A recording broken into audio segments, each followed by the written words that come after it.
Welcome to a special edition of SWX Tonight. It's a special edition because I've been working on a historic story for the last few months and couldn't be more thrilled to share it with you today. Former Belgrade track and cross-country athlete and current Montana Grizzly June Eastwood is breaking barriers this year.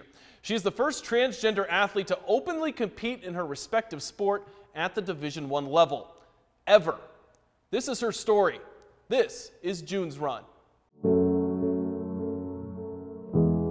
It's like one of my favorite parts of my day to go out wherever I'm running and just kind of be there with my thoughts. It's really peaceful. Like my body feels, I don't know, just like it should be doing that, like it's doing what it's supposed to do. My entire being in life was kind of centered around me being a runner. Like if you asked people around Belgrade who I was, they'd be like, oh, that person who runs. The fact they ran even on Christmas Eve and Christmas Day in pouring snow and all that stuff. One time I have a picture, they came home and there was just snow caked from head to toe on them. I was like, oh, that looked like a fun run.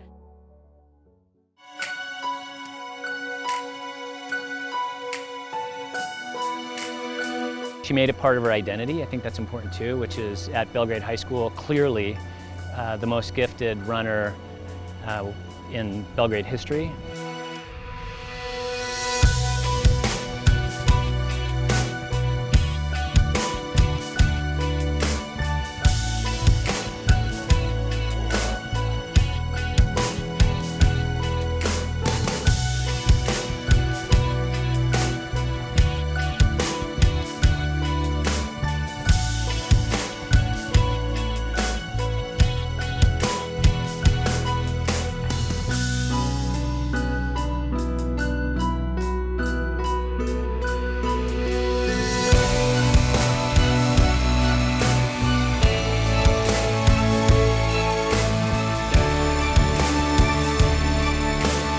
I definitely feel like a girl, I feel like this is me.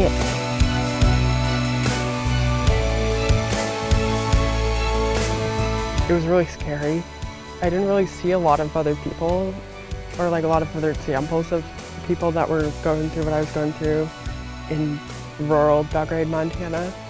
I had seen other sorts of trans people, but it was always sort of as a gag or as a joke on TV. It's good to end my senior year with a good season, and I put a lot of training in to get to this point. So just with my training, I feel like I've had a good season for what I've been training for. I tried to come out to my mom. I just never really found the words for it. And I guess since I was sort of coming into being a runner at the same time, that seemed more important at the time. I feel this way and I want to be this sort of person, but I don't see a lot of athletes like this, and I think that this being an athlete thing's really important to me. Being a high school teacher is an interesting gig because you see people grow up before your very eyes. And I think I was touched by how hard she worked, how competitive she was, how successful she was, and then how she constantly worked to become better. I was fairly sure, but just in case I could make it go away, I wasn't going to come out. If I could be an athlete, and by being an athlete in some way, I wouldn't have to deal with it. That would be better. To make it go away. Yeah, I wanted it to go away. Yeah. I didn't want it to be different. I definitely wanted to just be normal like everyone else, and to sort of feel I didn't have to come out or be this whole different person that people definitely aren't going to accept.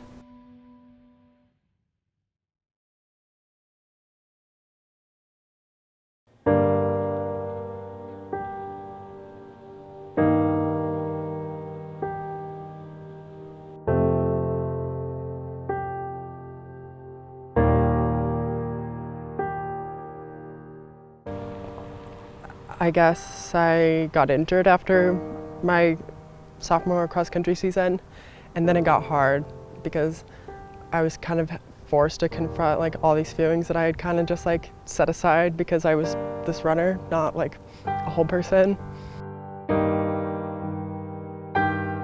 Yeah, I guess sort of like hopeless in a way, like where you feel sort of like you're trapped, and that like doing what I needed to do to be myself felt like a monumental thing, like where I like it was so like big that I didn't think I could do it. So it was really scary, really scared, really sad. Suicidal thoughts, yeah, definitely like part of the reason why I like decided I needed to transition was just because, I don't know, I was drinking a lot, and kind of what came with that was like feeling like suicidal, and like it would just be easier if I wasn't around anymore and that I wouldn't have to deal with this. Yeah, I was really anxious beforehand. I was like so anxious that I was like shaking before I came out. So my mom. How would you describe like what the conversation was like when June told you? It was awkward. It was an awkward conversation more because I didn't know how to react. I was kind of in shock, but at the same time I was like, okay, you need to be supportive of your child and, you know, do what you need to do to move on. There's definitely part of me when I came home to my mom was like, yeah, this is definitely going to change some things, but I knew that she'd be accepting when I came out, and it made it easy to do that, even though like I knew it was going to be work and hard for both of us. Yeah, and like with other family members, it's kind of been the same, where I'm like, know that because they've known me as this other person for so long, that it's going to take a lot of like time and energy for me to kind of get them to be more aware of like how I feel now and how they should treat me differently. Well, I'll still always, I'm sorry, I'm gonna end up crying here. I always will have those memories of having a boy. And you know, I actually had to go through a whole grieving process.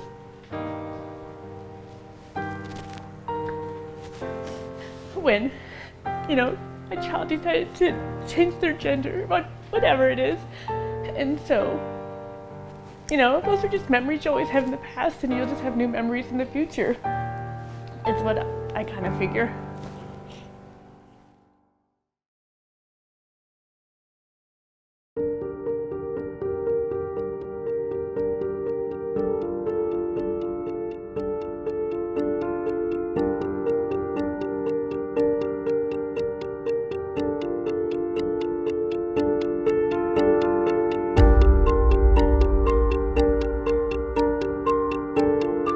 Per NCAA rules, I had to be on some sort of like anti-androgen for 12 months. 3, 2, 1, go!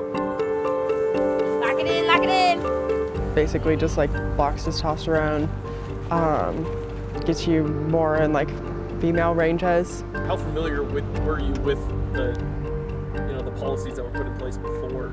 Zero. I think most everybody, no idea. It's again, as you know, it's the first Division I track and field athlete to ever compete as a transgender, so it's new territory.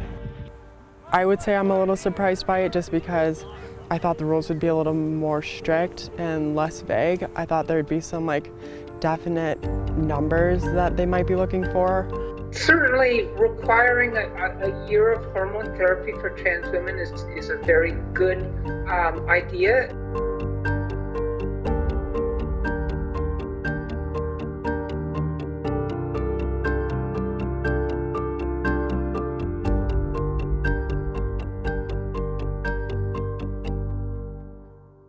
And so I'm all in favor of that. In terms of enforcing that trans women have undergone therapy and continue to undergo hormone therapy, there are some weaknesses.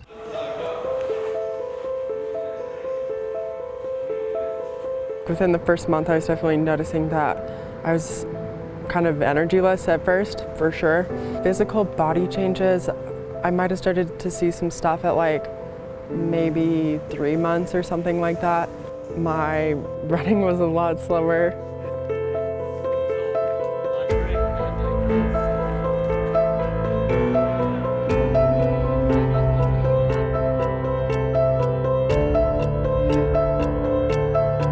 ran like 3:50 beforehand in the 1500, and I did a time trial last spring, about 12 months after that last race that I had ran, and I ran 4:27. So I guess if you had a number for it, it'd be like 37 seconds in a 1500.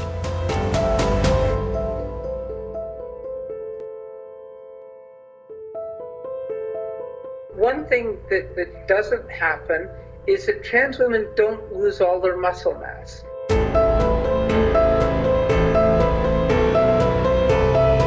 So June will have an advantage of carrying more muscle mass, but on the other hand, she has a bigger frame that is now being powered by reduced aerobic capacity and reduced muscle mass. You know, most endurance athletes are pretty small, and so relatively speaking, she will have a bigger body with a smaller engine. From what I've seen in terms of running, that the advantages and the disadvantages pretty much even out. It's not cheating. There's nothing intentional about this at all. I think what we have is a really amazing opportunity to make room for this. And I think it's super cool it's happening in Montana. I mean, these are things that I take tremendous pride in. It's happening here, it's happening at one of our universities. That's great. Until more of these situations arise in the NCAA Division I running community and at the national level, we don't know what's going to be fair and what's not. You know, the NCAA, that's up to them, and they have to write the guidelines, and they have a lot of work ahead of them as well. Well, one thing that almost everybody agrees on is that we don't have enough data. June, if she opens this gate so that there are more trans athletes who are willing to be open, as a scientist, you know, I want to get more and more data, and the more data we get, the better policies we can make, and the more that we will know on the science of this. We don't know what's going to happen, really, enormously. I don't think the NCAA really knows what's going to happen. June has met NCAA protocol and is cleared to compete. Now we find out.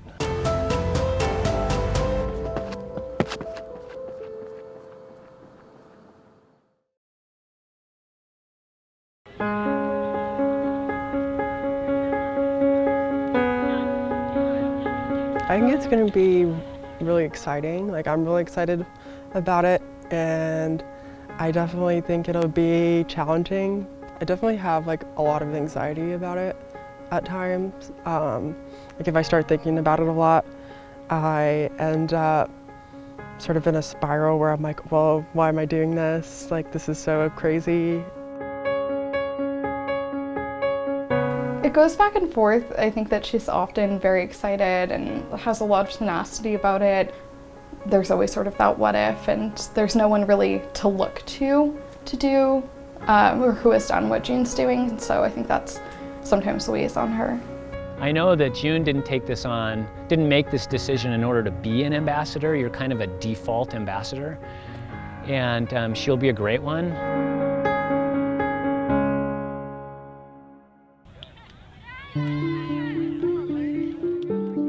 There's kind of this precedent for this sort of double bind for trans athletes, where on one end of the spectrum, you want to be a really good athlete and you want to compete at your best, but what comes with that is like the controversy. Well, and that's where she has to stay focused. She has certain goals that she wants to go out and achieve, and she can't let anything deter her from that. And there will be people that the better, you know, the more success she has and the better she runs, the harder the criticism is going to be. And she can't let that get in the way of what she wants to achieve. Yeah, I dive into the comment sections of things that I shouldn't read all the time, and I think that's hard.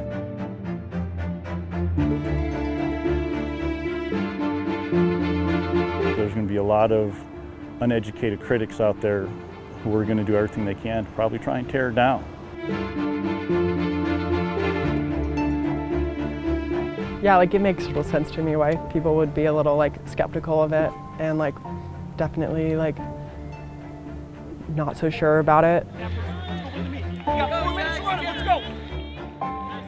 At face value, you see this person who's like run all these really fast times, and now they're gonna go run against people who like haven't ran these fast times, and it doesn't seem fair necessarily. You know, for me, it's historic and inspiring, but I see its complications too. I see how there are other points of view in this. I see it as enormously educational. It's a giant learning moment. I've always told athletes success isn't jumping higher than anyone else or crossing the line first or whatever it is your event or throwing farther. Success is maximizing your skill and ability and being better than you've ever been. And having to compete against June doesn't mean that you have to cross the line first to succeed. So you have someone out there to help push you to maximizing your ability to become better than you've ever been. That's success. Being better than you've ever been before, that's what I would tell an athlete, and that's what I would tell my athletes when you're competing against June.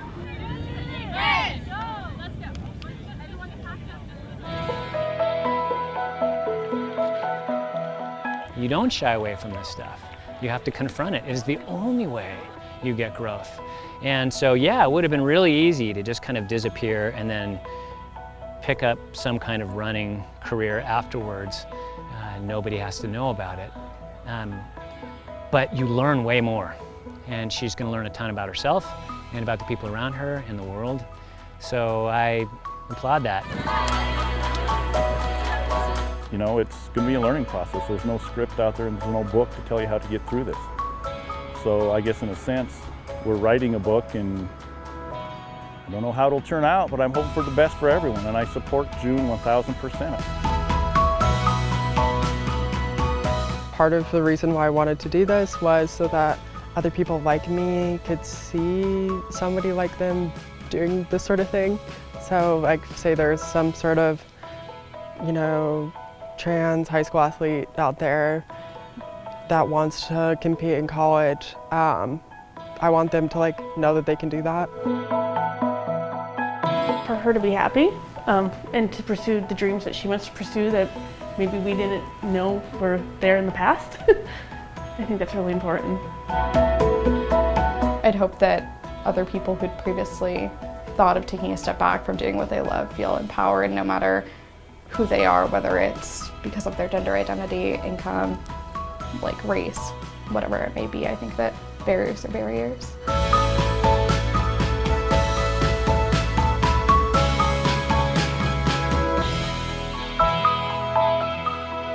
If June decides to give everything June has and not hold back, she will do some spectacular things without a doubt.